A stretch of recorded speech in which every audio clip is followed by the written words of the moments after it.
Alright,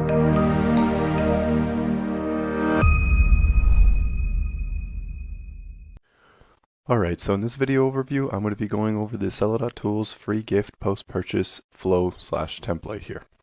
And essentially, this is what the template looks like once you've installed it. Now, it's very simple to edit, and there is a separate video going into a significant amount of detail into how to edit, what to look for, and so on. But in this video, I'm just going to be talking about it briefly and kind of showing the user's perspective.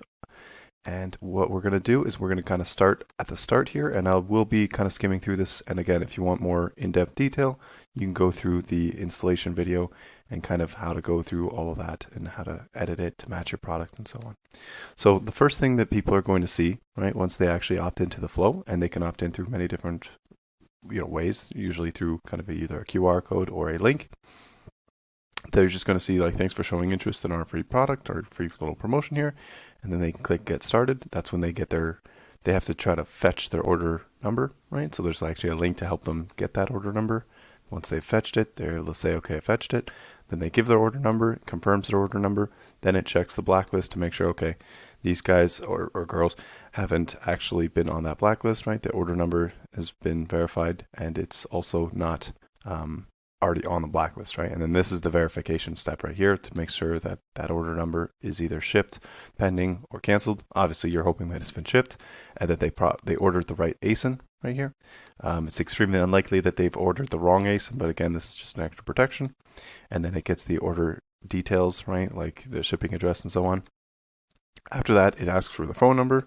Well, at first it asks for email, then phone number, then it confirms that you're allowed to actually send them promotional content via the page, right? So that's good. Then it opts them into both email and SMS. Then it checks to make sure, okay, what's their,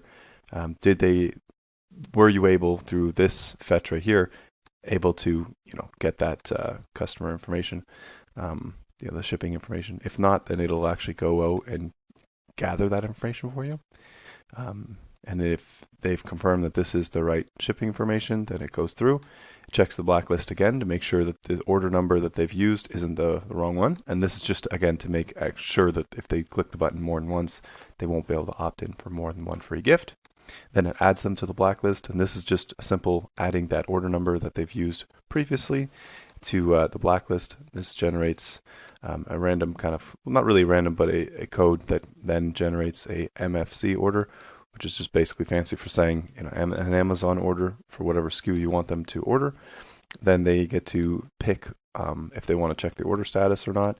And by default, it sends them straight to a review loop where we're actually going to send them Amazon technically will send them an email asking for a review, but it's a TOS compliant email from Amazon. And we're just pinging Amazon to actually send them that review once it's available. And you can have any type of delay you want once they get to this step. So that is it for the overview. Again, I don't want to go into a crazy amount of detail, but that's it.